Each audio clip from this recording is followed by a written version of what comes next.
Всем привет! Вы на канале Scale Model Fun. В этом видео я сделаю обзор на набор Москвич в 35 масштабе от украинского производителя ACM.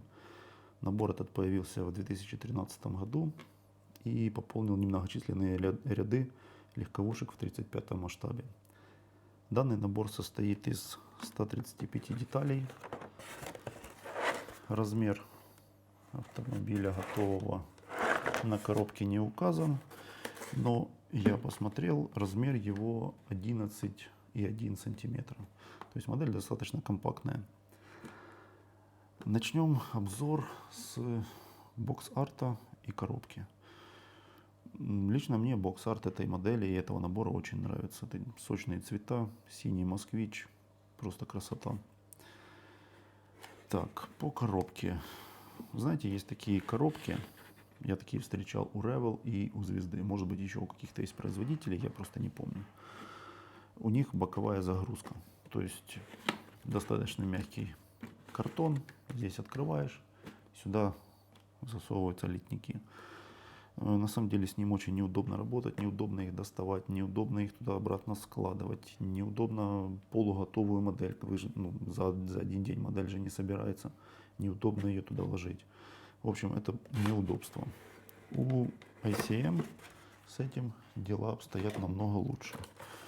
Они упаковывают свои модели в такие вот добротные коробки,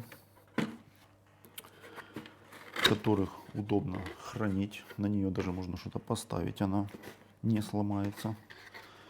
Так, а внутри коробки инструкция. Инструкция чувствуется, что достаточно уже старенький набор, и она такая просто как от ксерокопия сделана. Сейчас ACM уже получше ложит инструкции по современнее, получше в плане ощущений, по информативности практически все то же самое. Так, здесь у нас краткое описание автомобиля, прототипа на русском, английском, характеристики и цвета. По цветам такой момент, опять же, так как набор довольно-таки старенький, здесь указаны цвета краски Model Master. Я лично такую краску не встречал, я пользуюсь красками ACM. В новых наборах ACM указывает уже номера своих красок. Это, конечно, удобнее, чем, например, Model Master и просто надписи, какие цвета.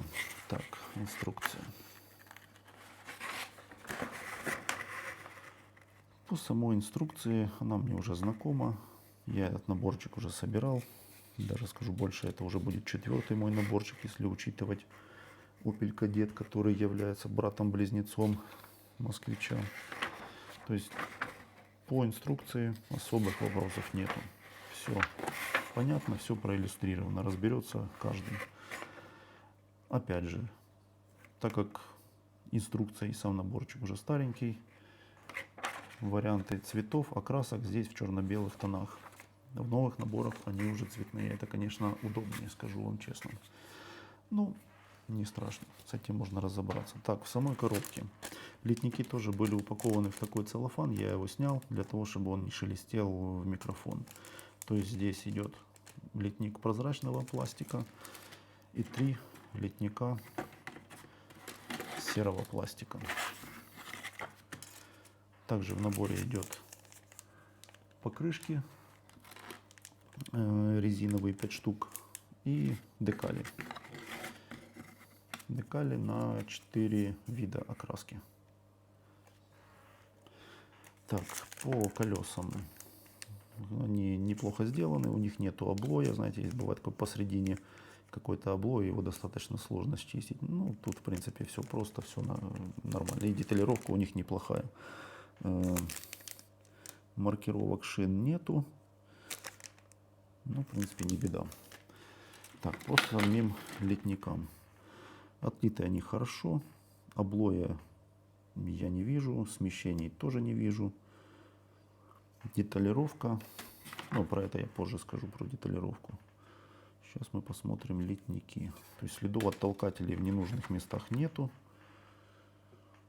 Так, все достаточно неплохо. Вчера, рассматривая набор, я предварительно его рассматривал, я только вот в этом месте заметил облой. Ну, то есть это, можно сказать, это ничего. Так, по самой деталировке. Деталированная модель достаточно неплохо. Не могу сказать, что она сверхдеталирована, но для себя вполне себе. То есть мы тут видим двигатель, тоже элементы двигателя, элементы подвески. Здесь у нас кузов, рессоры, передок.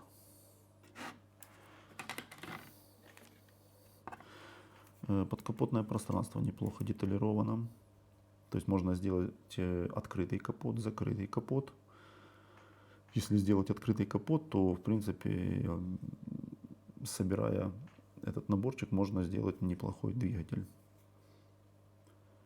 Панель приборов неплохо деталированная. Дверные карты тоже. То есть по этому вопросов нету абсолютно.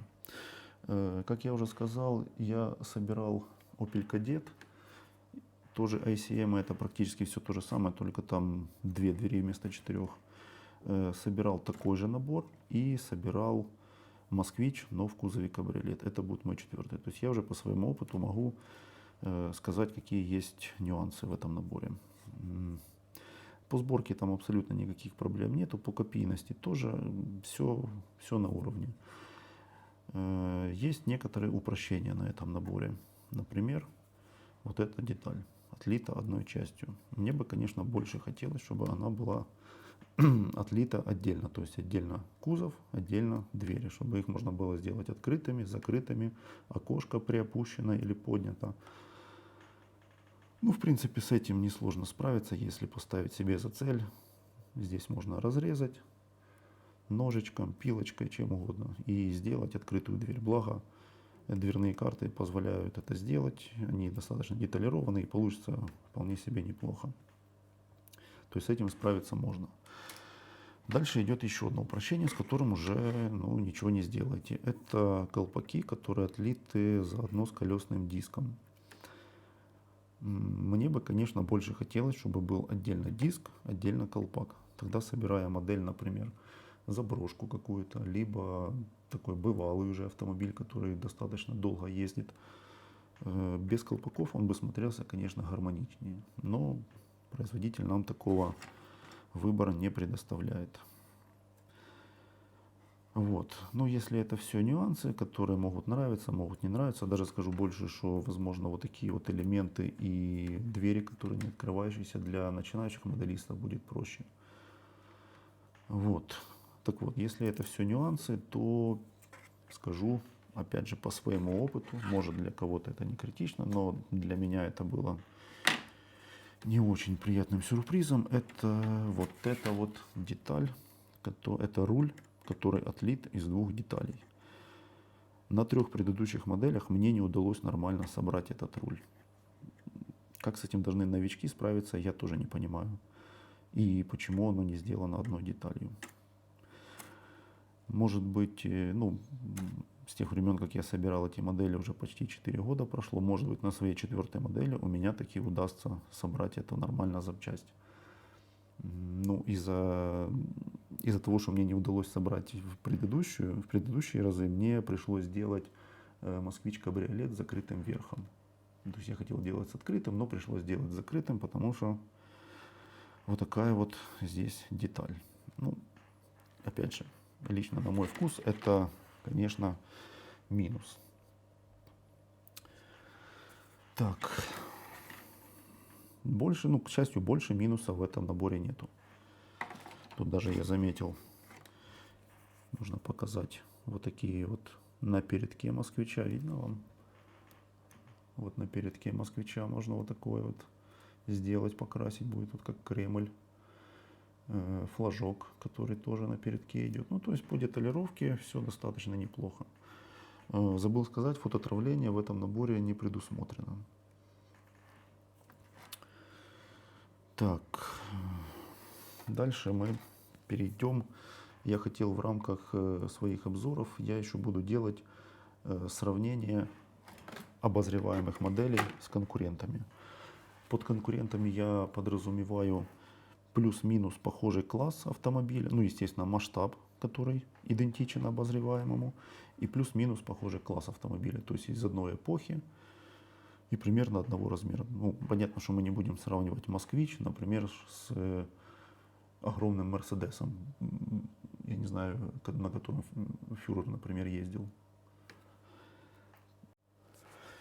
Итак, какие же у нас есть конкуренты у «Москвича»?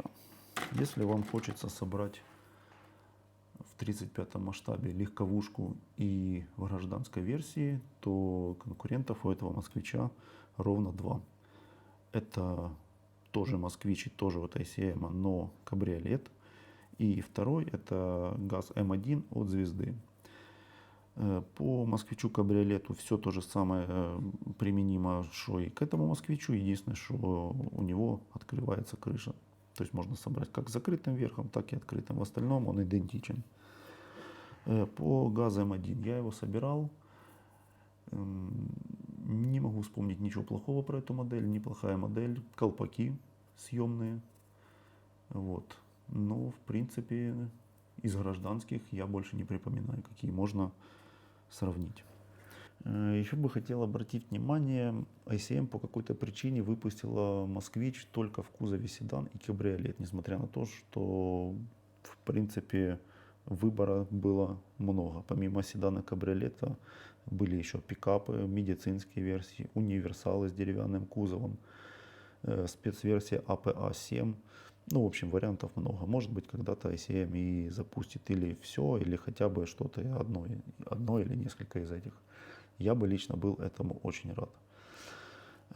Дальше, если оценивать легковушки 35 масштабе в целом, ну, я имею в виду этой поры, 30-е, 40-е, 50-е, ситуация примерно такая. От того же ICM имеется Opel Kadett, Opel Admiral, Opel Capitan. Сложно сделать какой-то выбор конкретный в пользу какой-то конкретной модели. Тут уже все зависит от ваших предпочтений, какую вы больше хотите модель собрать, какой вы конечный результат хотите увидеть. Еще бы отметил, что Opel Kadett в кузове седан, то есть с закрытым верхом металлическим, не удостоился гражданской версии. Он есть только в военной версии, в отличие от Адмирала и от Капитана. Также у ICM есть Мерседесы, кабриолеты, седаны, военные и гражданские, но мы их не будем рассматривать как конкуренты, потому что они как в жизни, так и в моделях не являются конкурентами. Так, еще у нас есть и присутствует на рынке перепак Opel Kadett от Revell. В коробке лежат уже знакомые литники от ICM, и сказать по этому набору больше нечего. То есть это набор ICM в перепаке от Revell. Что еще можно отнести к конкурентам? Пожалуй, Opel Olympia от Bronco. Он есть в гражданской версии, он есть в военной версии. Мне довелось собирать Opel Olympia в гражданской версии. У меня остались неоднозначные впечатления от этого набора. С одной стороны, сверхдеталированная подвеска. Там по инструкции вплоть до того, что собирается так, чтобы крутились колесики. Для чего, я так и не понял. Вряд ли кто-то будет этой моделью играться как игрушкой. Ну, в общем, вот так. И на фоне сверхдеталированной подвеской, она на самом деле очень деталированная, прям аж излишне. Вот на этом фоне неплохо проработанное подкапотное пространство, неплохо проработанный двигатель. Неплохо проработанный, я имею в виду, не хуже и не лучше, чем у «Москвича», примерно то же самое. Но почему-то капот был отлит одной деталью вместе с корпусом. То есть почему не сделать его отдельным, чтобы можно было сделать открытым, сделать закрытым. Я таки не понял. И вот у меня вот этот диссонанс какой-то, где сверхдеталированная подвеска и заваренный наглухо капот. Я оставил эту модель непонятой. Так, еще есть Mercedes от Mini-Art, но там такая же история, как и с Мерседесами от ICM. Они, да, они легковушки, они той поры, но все-таки это другая весовая категория автомобилей. Я имею в виду прототипов. Я думаю, сравнивать их не стоит. Еще можно вспомнить Toyota от Tamiya. Мне, к сожалению, не доводилось собирать этот набор, но могу предположить, что у Tamiya, как всегда, все на уровне и с деталировкой, и с копийностью. И лично мне очень импонирует внешний вид этой Toyota. Такой горбатый носик, ну, в общем, мне нравится. Возможно, в будущем и соберу такую. Собственно, по конкурентах для нашего москвича все. Если какие-то наборы забыл указать, можете напомнить об этом в комментариях. А вы пока подписывайтесь, поддерживайте лайком, а я перехожу к итогам. Итоги таковы. Модель однозначно заслуживает внимания. Качество литья и копийность самой модели, сборка особых трудностей не доставит. Модель не лишена некоторых нюансов, однако не критична. Для начинающих моделистов модель также рекомендована, но при одном условии. Нужно учитывать, что хоть это и 35-й масштаб, сама модель она достаточно компактная. В ней будет немало мелких деталей. Возможно, неподготовленный моделист не совсем справится. Ну, то есть, если сравнивать ЗИЛ в 35-м масштабе от того же ICM или же танк, он будет гораздо больше.